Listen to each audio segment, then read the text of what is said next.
Halos Aurora mga ginagamit sa RG ngayon kada ranking ko kaya naisipan gamitin ko tong taong ganso mga kabady.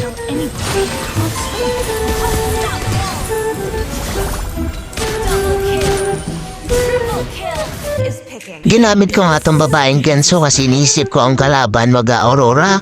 Pero hindi siya nag-Aurora, nagtiyanggi siya. Ay, naku naman. Inaasahan ko pa na ako mag-Aurora kasi pikon na ako doon kanina pa. Bawat laro ko, yun ang nagpapa-feed din sa akin. Kaya hindi ako manalo-nalo, na-low streak ako. Kaya ito ngayon nag-RG ulit ako, ginamit ko na rin tong babaeng gansa. Kasi para naman ma-recognize nila at gumamit din sila at nagtigilin na nila si Aurora. Nakakaumay na gamitin si Aurora sa RG. Pikon na ako palagi na target lalo na kapag nag-MM user ako. Expired laner nga ako dyan kasi nga makulit tong Balir. Sinabi ko na ako yung mid laner ko na nga yung unang pick, nako pinilit niya pa talaga. Kaya good luck na lang talaga sa'yo. At dito nga tinatambangan ako dito lang ng dragon na to. At yun, nilunok niya ako. Ay nako, apakahina ba naman ang utak? Nilunok ba naman ako sa sarili king tore? Nagpapakamatay ka ba?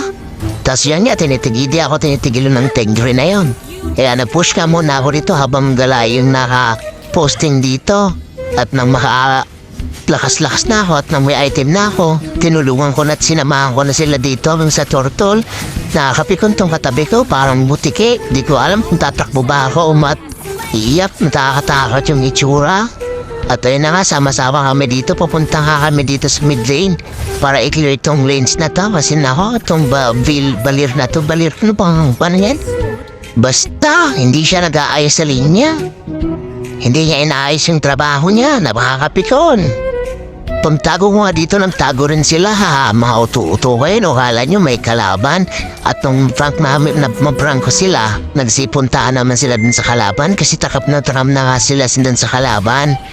At ayun, sumunod din ako kasi syempre matabat malakas na ako kahit expired liner yung ginamit ko. Nakataba ako kasi galayo nakaposting doon. At nung sabi kong, nagtalaan ba akong atakihin na hindi ko na tinanoy kasi nagsisiatrasan sila. Sabi ko maya-maya lang kayo sa akin. May kalalagyan din kayo. Tintik lang walang ganti at nakita kong sumugod to ng delikado nilabang ko pa rin. Kaya ayun, nakuha ko at nakamigo kul tayo mga buddy. At ito nga, si Bell na to hindi pa rin tatigas din talaga ng ulo mo. Sinasabi ko sa'yo, huwag mong papapakin ng gamot lalo pag wala ka pang kinain ay nako. At ayun, umatras nga muna ako dito para i-clear tong greens na to at naisipan ko umuwi at nang bumalik na ako, sinugod ko sila dito kasi binubutas nila yung lane ko. Ito naman, nag-SS din sa Torre, na wala naman ako doon at nung makapagtingin niya ako ng maganda dyan, ayun, nag-SS ako. 3 full kill, sayang, paminyak body, naunahan tayo. Pero okay lang, basta ang goal namin dito is manalo kasi sa totoo lang talaga. Iyak na ako, lost streak na ako, 4 na talo. Hindi ko alam mo mangyayari dito Ang gubaling din kasi ng mga kalaban. Kaya ayun, kapag nag-MM ako kahit ginalingan ko naman pag natalo, sa akin lahat ng buga. Bobo daw ako. Nakaka-bad trip naman yung mga yun. Kaya yun, naisipan ko na lang mag-mid lane kasi nga yun para itapot ko kayo Aurora.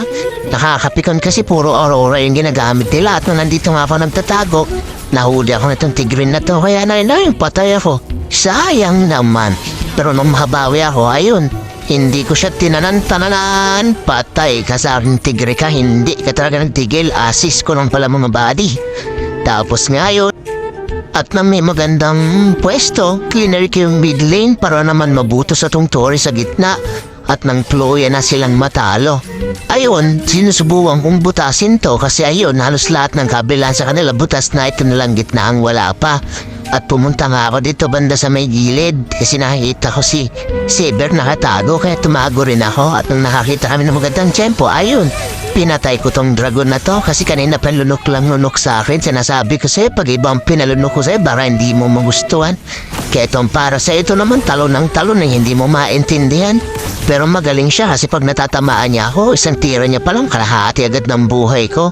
Pero nung nahuli siya nito, hindi ko talaga tinitigilan, sinusundan ko naman talaga at di ko rin siya titigilan kasi kanina niya pa ako pinapatit, dinadali mga body. At yun ngayon, nakita ko dito si Vel, nagpupush mag-isa. Lakas din talaga ng tama mo. Salamat ka na lang talaga. kakampi kita ko kasi kung hindi, nakaw, may kalalagyan ka. At ayun, ang galing ang magkumain itong babaeng dragon din na to eh. At ayun, ramdam kong wala na silang katakas dito at narakamit na namin ang victory mga buddy. Kaya ayun, tinatanong ko na lang sila any last word goodbye sa inyo. Ito na, patay ako ng Tory. Bad trip na man. Pero okay lang kasi after pagtingin ko dyan, victory! Iyak ang mga tamawa. Goodbye!